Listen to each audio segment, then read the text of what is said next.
What's up, y'all? My name is Philip Jordan. I am the host of the SEC Brawl podcast. For more SEC content, go to the description below and subscribe to the podcast to get the full episode. Joining me right now is David Waters. He is the host of the Gators Breakdown podcast. The early stages of spring practice. So what's been the words you're hearing with Emory Jones so far?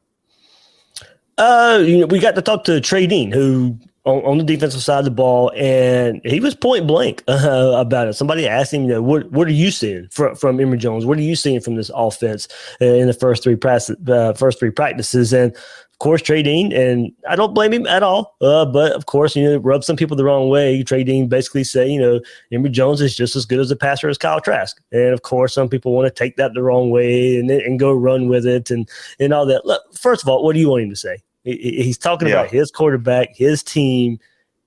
Look, he would have made more headlines if he went out there and said Emory Jones is not a passer like Kyle Trask. That would have been the wrong way of going about it. There's no telling what happens in the locker room or Emory Jones himself if you go out there and say, oh, no, he's not as good as a passer as Kyle Trask. So, he's talking up his teammate. That's what you want to happen right now. And look, in some ways, he probably does have a better arm than Kyle Trask. He probably throws a better deep ball than Kyle Trask. He's got a lot of zing on his passes, but there are bigger things about playing the position of quarterback when you look at passing. Can he read a defense pre-snap? Can he read a defense during the play?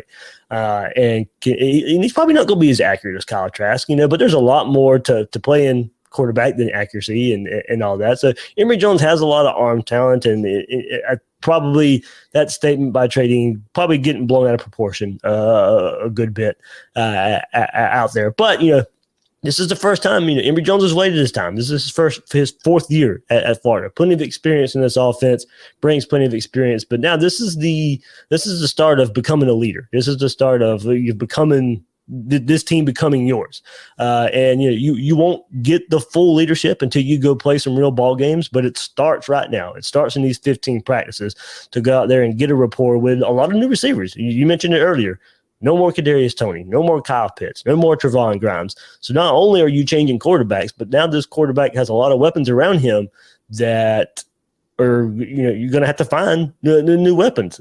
So this brings big in getting a rapport with your receivers and becoming that leader, because there's a lot of newness on offense, and they're going to be looking to somebody to lead them. And now you got a quarterback in his fourth year that finally gets his chance. This is his chance the spring to kind of start to show that those leadership qualities that these players will be looking for in the fall. Yeah, and with Emory Jones too, he brings something. And look, I'm not trying to get headlines by making a dig at Kyle Trask, but let's face it, Kyle Trask was a pocket quarterback. I mean, that's what he was, and he was really good at it. But with Emory Jones, you do have that running ability, and I feel like the last 2 seasons, when I've ever had you on the show, we talk about the Florida running game just has not been there the last 2 years. Where you want it. Now with Emory Jones coming in, obviously he has running ability. Florida has a lot of depth at running back coming in, a lot of players there. And just in your opinion, how much do you think he can help elevate that running game with his ability to run, and then it will help out and just kind of play off with the other running backs? Philip, you just mentioned we've talked a lot the last couple of years about the lack of run game. Even with that lack of run game, the offensive line struggling, Emory Jones the last 2 years, still 6.4 yards a carry.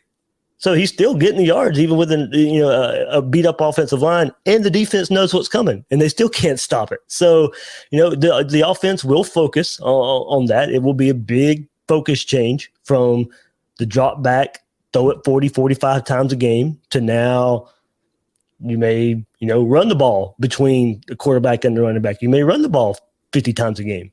That's going to open up the passing game. You'll have a lot of one-on-one matchups with receivers and tight ends, because if this run game is working like you hope it is, it's going to creep up some defenses, and you're going to be able to take your shots in the passing game based off of the success of the run game.